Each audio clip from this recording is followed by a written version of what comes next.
Yo guys, check. Kamusta mga idol? So ayan, mag-update tayo ngayong Sunday. Gravities ang mga news natin mga lods, no? Nagbabadya ang Black Swan, sabi nila. Nagbabadya ang pagbagsak mga lodi. Maraming fear ngayon sa market, no? Maraming nag-expect na lalaglag pa si Bitcoin ng mga 90, no? 90, 80, mga ganun pa, may nag-80 pa eh. 85 to 90,000 dollars bago tayo daw mag-pump mga idol, no? Ang tanong, kaya nyo bang tiisin yun mga lods, no? Kasi once na mag-drop ang Bitcoin na mga ganong kalaki, asahan nyo na yung mga altcoins talagang medyo yung iba dyan mas malaki yung drop mga idol, no? So yung iba talagang malulugmok dyan, baka ma-shake out, pero yung iba naman umiilaw ang mga mata dyan para bumili at mag-acquire ng marami pang coins, di ba? So kung titignan niyo yung hours natin, halos pula, day natin, ganon. So medyo ano nga to ito yung mga boring pace mga idol boring consolidation phase to mga loads, no? Ito yung mga part ng time na parang gusto mo nang sumuko, pinapasuko ka mga idol. Tapos habang ganito yung nakikita yung chart na utsura ng market ay ng chart, makakita pa kayo ng mga news na sobrang mga negative. So talagang mag-iisip ka agad isipin mo, ano ba to? Alis ba muna ako? Balik na lang ako? O titiisin ko tong dilubyo na to? So eto, eto yung XRP mga lords, no? So iniintay ko lang, no? Eto yung aking level na dito ako mag-short mga lords, dito banda sa 2.1 to $2, no? Eksakto. So iniintay ko siyang bumaba diyan mga idol. Once na nandito na siya sa level na to, pwede na ako mag-short. Nintay ko lang mga idol, no? Ganun lang muna tayo. Medyo delikado kasi mag-scalping ngayon. Di mo alam kung ano Kita niyo, no? Sobrang volatile, tumitibok-tibok. Naka 15 minutes time frame kasi tayo mga lods Pero sa 1 minute, grabe yan. No, ganyan yan, no? So isipin mo, kung ikaw naghahangad ka, mabuboring ka dito, mga idol. Sabi, ano ba naman yan? Puro ganito. So, baga, magpa-profit ka ng, sabi natin, mga $20, $30. As drop, nako, magni-negative ka ng mga 5, 10, 15. Tapos, break even. Tapos, makikita mo, magpa-profit ka naman mga 15, 20. Pero, syempre, dahil nga greedy ka, hindi mo na kunin yun. Kasi inisip mo, lilipad pa. Tapos pagdating ng mga 15, 20 na yung profit mo, maglalaglag na naman. So magne-negative ka na naman. So medyo nakaka-boring yung ganito mga loads. No? Kaya ako sabi ko, mag-wait na lang ako dito sa part na to. Kasi dito sa part na to mga idol, pag pumasok siya dun sa box na yan, yung liquidation ng ating ilalagay ng 30x yung leverage natin, aabot na dito sa may sa may ating sa may pinakadulo, no, nung pinaniwalaan nating pinaka-bottom, no. Ito, which is yung $2, which is ito mga idol sa pinaniniwalaan ko lang na ito yung bottom ngayong November, no. November, no. Pagdating ng December, di natin alam o something na pwede pang mangyari. Or pwede ring mali ako at talagang sapulin yan, no. Kasi pero pag ito kasi bumaba na siya dito, mga idol, sa part ng square na yan, yung ito kasing ano na to, etong nakatayo na yan, ayan yung parang layo ng liquidation mga idol, no? Liquidation. So pag pumasok tayo dito, mga idol, ang pinaka liquidation na natin is dito na sa dulo nung mismong $2 na, no? Ito pa lang sa guhit na to, na sa taas na yan. Pag tumama dyan, pag nag-position tayo, ang liquidation natin dito na sa $2. Ako nga, sabi ko, naniniwala ako na medyo may hirapang basagin tong pinaka $2 na to. So, pag pumasok ako dito, pwede tayo mag-negative, pero naniniwala ako na magpa-positive tayo dyan on the way. Ayun lang yung sa akin, kaya nilagay ko to. Kanya-kanyang diskarte tayo, mga idol, no? Ayun yung ano ko dyan, no? So for me, pag pumasok diyan saka ako magpo-position. Pero hangga't hindi, hindi ko muna isusugal mga idol, no, yung aking napakalaking itataya diyan na $68. Di ba? So, ano tayo dyan? Timing. Kumbaga, titignan natin kung makakachempo tayo. Halos ngayong araw, baka tamaan na to, mga idol. Tignan natin. No? So, ito na. So, sabi ko sa inyo ng mga nakaraan, sumisikat yung mga prediction app, no? Prediction application. So, ngayon, dito sa may, ito yung sinasabi ko, yung, ano pangalan ito? EveryX pala. Yung pangalan, nakalimutan ko. So, hindi pala siya babalik, baliktad siya, sabi dito mga Lodi. Nagkaroon ng prediction sa EveryX, mga idol, no? Previously, users on EveryX, a prediction platform with leverage, voted whether or not controversial Ako Bicol Party List Representative Saldico would return to the Philippines by November 1. Ano na ngayon? Di ba November 16 na? 2025 to testify pala in the Senate about his involvement in the controversial flood control projects. Check out the outcomes and the article below. So ito na nga mga idol, no? 100% no ang nanalo, mga Lods, no? So dapat dito dapat ang rin dyan kung may makukulong hanggang December. Hanggang matapos yung December pala kasi sabi ni Bongbong sabi niya, wala kayong Merry Christmas. Dahil nang sa words yan, walang Merry Christmas. Dapat walang Christmas lang. Paano magiging Merry Christmas yun kung wala nga silang Christmas? Yun talaga no? Wala kayong Christmas, ganoon.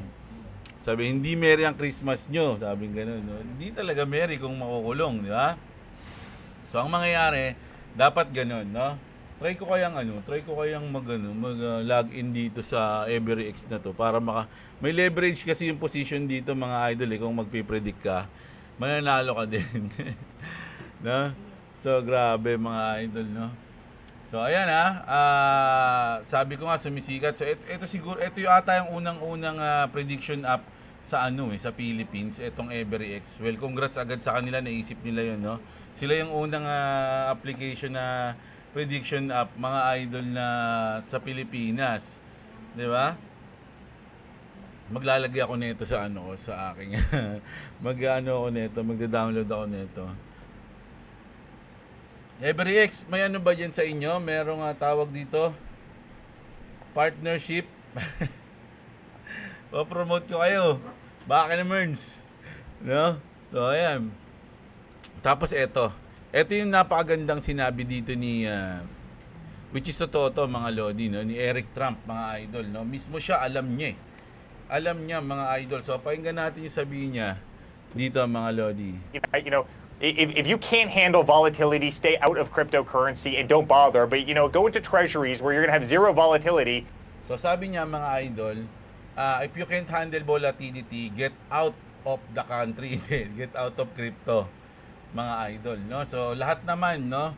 Ako nga ngayon pa nga lang nakikita ko na ang daming ang dami nang nagpapanik kahit sa comment section. Ang dami na nagsasabi na wala na yan, which is syempre, nila yun opinion nila yun, no? So ako, hindi ko naman sinasabing mali sila. Pwedeng tama naman sila, mga idol pero yung sa akin kasi iba yung opinion ko. So malalaman lang natin kung sino yung tama once na mangyari na yung mangyayaring oras na yun, no? So sa ngayon, pwedeng tama sila, pwedeng mali ako, no? Ganun lang yan, mga idol, no? Pero kasi sabi ko nga, like kong sinasabi, sa tayo tumitingin, no? Sa history na bumabase tayo doon. So kung hindi mo kaya yung volatility, get out of the fucking chicken. Kitchen. Sabi nga, if you can't handle the heat, get out of the kitchen. Ayun, mali naman, chicken kasi ulam namin, kaya nabanggit yung chicken. Sabi dito ito sinagot ako ni Michael Saylor, mga idol, no? Siguro napanood niyo yung video natin kagabi.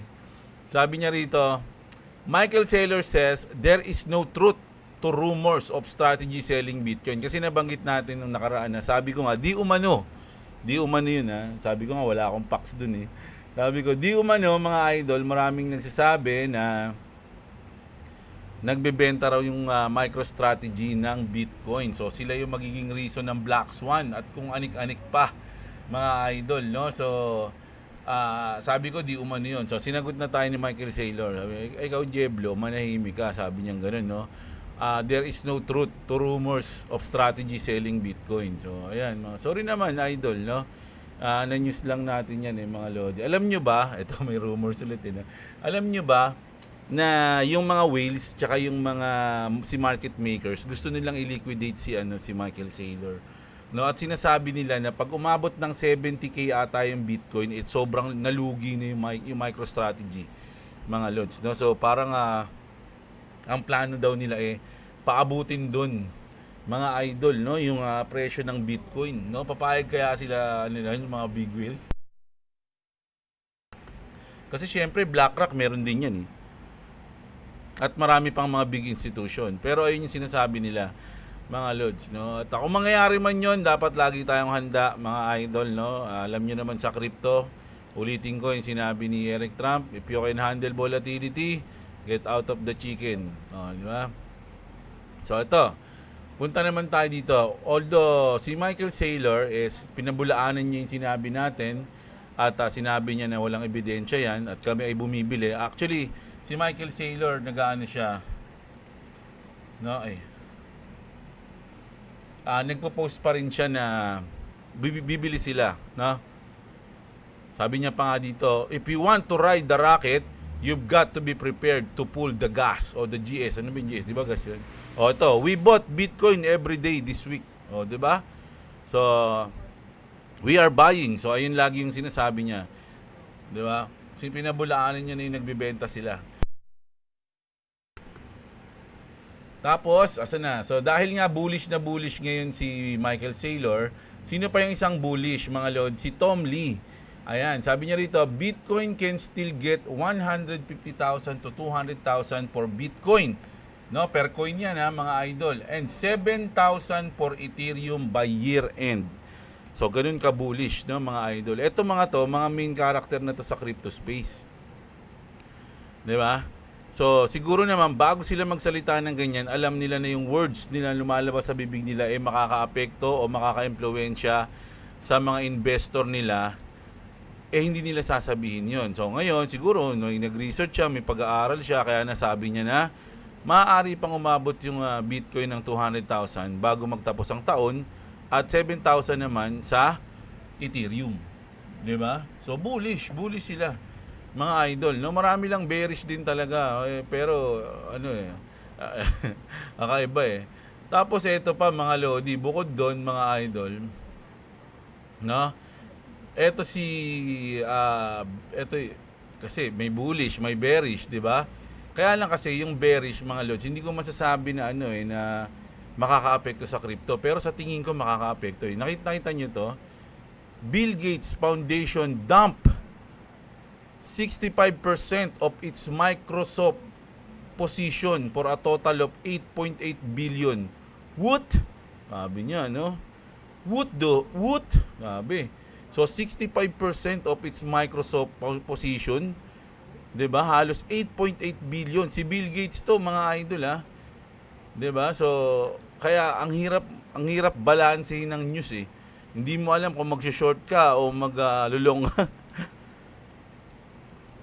Gets nyo mga idol? Ang hirap no? So ako gusto ko lang mag-drop yung market para makaposition ako, mga idol. Ganun lang naman yun ilang araw ba? Hindi, siguro mga 2 araw, 1 araw lang. Na hinihintay, wala akong position Kailan ang huling position ko? Dito pa yung huling position ko, naghihintay ako kasi. Ano to? October 14. 14, 15, 16. So 3 days. Halos 3 days mga idol na wala akong position, hinihintay ko lang mga idol, no? At gusto ko lang talaga na makatsyempo ngayon ng medyo maganda-gandang position dito mga idol. So once na mangyari yun, yun, goods na goods tayo dyan mga loads. So hintayin na lang natin. So Bill Gates nag-dump ng 65%. So Bearish yan. Ito bullish. Ito bullish, no? Michael Saylor bullish, Tom Lee bullish. Ito yung mga talagang main character sa crypto. Si Bill Gates hindi naman siya sa crypto medyo, di ba? So, hindi ko alam kung makaka-apekto to kaya sinabi ko yun mga lods, no? Tapos ito naman, nako, nag-uumpisa na yung phase 4 ba, phase 3 natin to sa bull market. May 4 na phase kasi yung bull market mga idol Ang phase 3 yung mauusada na ng Ethereum yung Bitcoin. No? So sabi dito, Ethereum overtakes BTC. Ethereum has officially flipped Bitcoin in the share of total supply held by digital asset treasuries, mga lodi, no? So ang Bitcoin is nasa orange, ito siya, at ang Ethereum is yung blue. Solana is yung green, at halos magkapares lang yung Solana at saka Hyperliquid So, naunahan na siya ng Ethereum. Na? So, sabi nga dito, it started. The phase 3.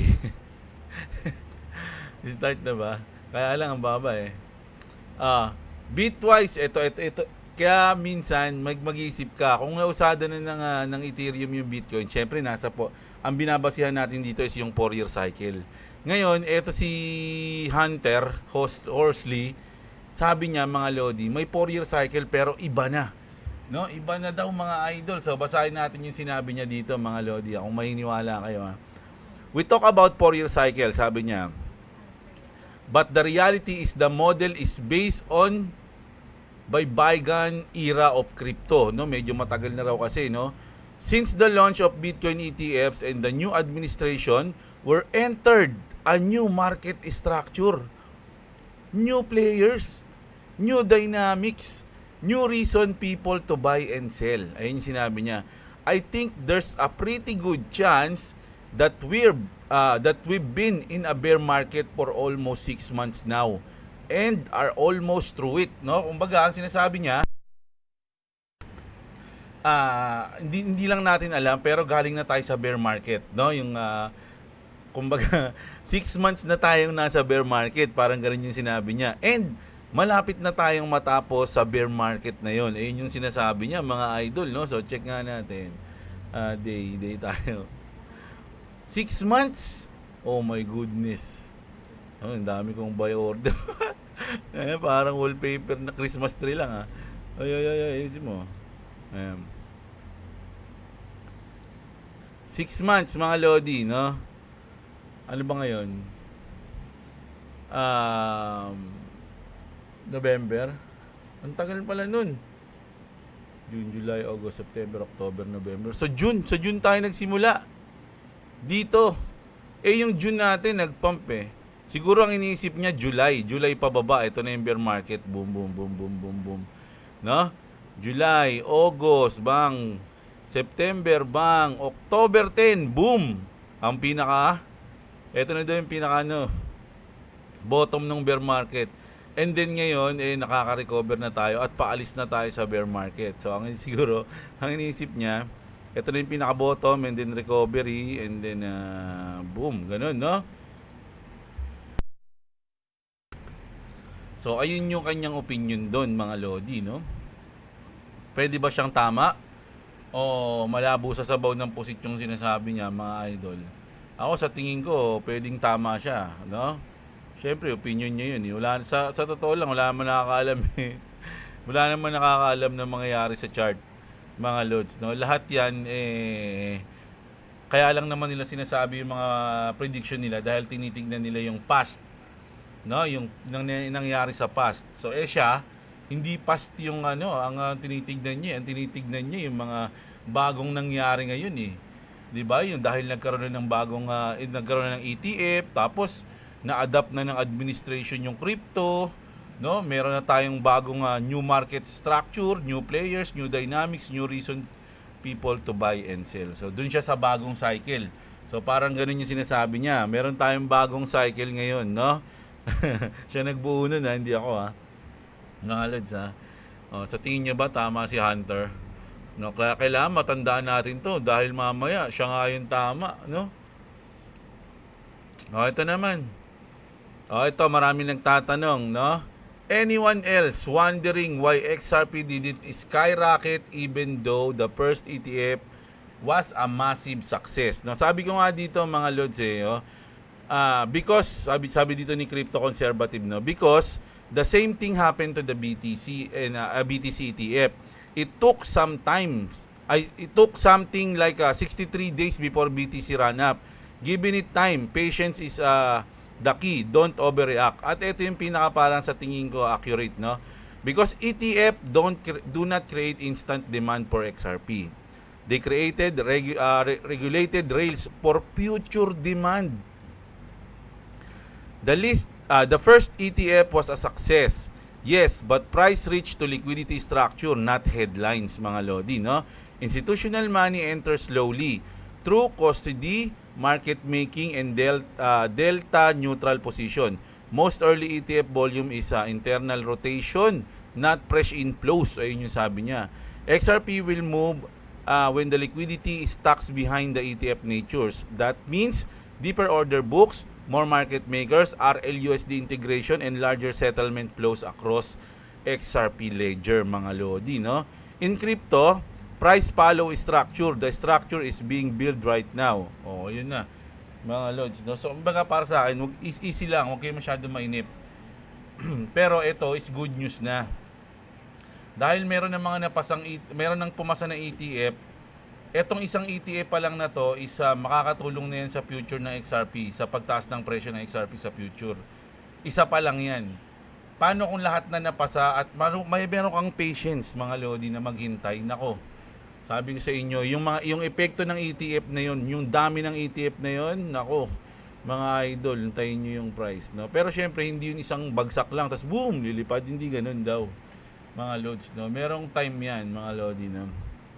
Pero ito nga, XRP just recorded 716 whale transactions, each worth more than $1 million, no? This is the highest count in 4 months. So, grabe. 716 whales. Kala ko ba, unti lang tayo sa XRP. Ang dami nyo pala, paano tayo pa mayaman yan, mga idol? Oh, Gemini sees XRP strength. Gemini notes XRP often outperform in key market cycle. And analyst says this consolidation could be setting up a breakout above long-term resistance, mga lodi, no? So, yung resistance natin na matagal na, ano ba yung matagal na nating resistance, mga lodi? Sa tingin ko, ayun ay ang 3.8, 3.6.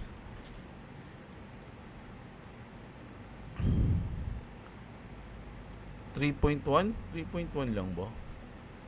Ay, hindi pa. Yung pa. Meron pa sa taas, babes. Ito. 3.6 nga. So, ito yung long-term nating resistance, mga idol, no? So, ang sabi niya dito, mabibreak natin yan, mga lodi. No? Yung resistance na yan. Grabe, ilang percent yun, if ever, no? Ilang percent yun kung galing ka dito sa position niya ngayon, ha? Whoop, 63%, mga idol, no? 63%. Oh my goodness gracious, mga lodi. Grabe yan. Grabe. So, Gemini yan nagsabi nun, mga lods, no? Siyempre, alam nyo naman yung Gemini. Alam mo, sabihin ko pa na sikat yun. Alam nyo na yun, di ba? Hindi naman magbibigay ng comment yan para lang basta-basta lang, no? Bigay ka nga ng comment doon para mag-hype. Wala namang ganun, di ba? So, ibig sabihin, meron silang dyan, basihan. At eto, wow, sabi dito, mga lodi, the clarity, ito kasi pinaka-importante, mga lods, bukod dun sa ang daming catalyst talaga, ETF, tapos yung batas natin, mga lods, isa pa yan, tapos yung Ripple, tapos pag naging bangko yung Ripple, so, meron pa tayong mga mabibigat na abangang catalyst. Ito, isa na to. When the Clarity Act passes this month, November, mga idol, you're going to see hundreds of millions, probably hundreds of billions of dollars, perhaps even trillions of dollars flowing into Bitcoin and digital asset once the Clarity Act passes this month. Grabe. Tapos 7 XRP ETFs are about to launch this month din. Clarity Aquilpass, Skyrocket mga idol. Nako, grabe to. Mga lodi. So sabi ko nga kahakagabi, ngayong month ang umpisa sa tingin ko lang naman yun pwedeng pataas or pwedeng pababa. For me lamang yung percent na palipad ngayong month kesa sa pababa. Pero hindi natin inaalis yung posisyon na pwede rin siyang bumaba mga idol kasi marami nagsabi na mayroon pang Black Swan event di ba? So maaaring bumaba muna rin naman siya bago siya lumipad, pwedeng ganun mga idol, no? Pero either way, November, medyo magkakagulatan tayo ng November sa tingin ko mga idol, no? So ayun, ito yung last news natin mga lodi. Kung gusto nyo maging mayaman at ma-scam, pakinggan nyo to si Bigotilio. Si Bigotilio, pakinggan nyo to mga lods. Sabi niya si Rito, XRP holders, do this right now and you will be generational wealth richer. Okay?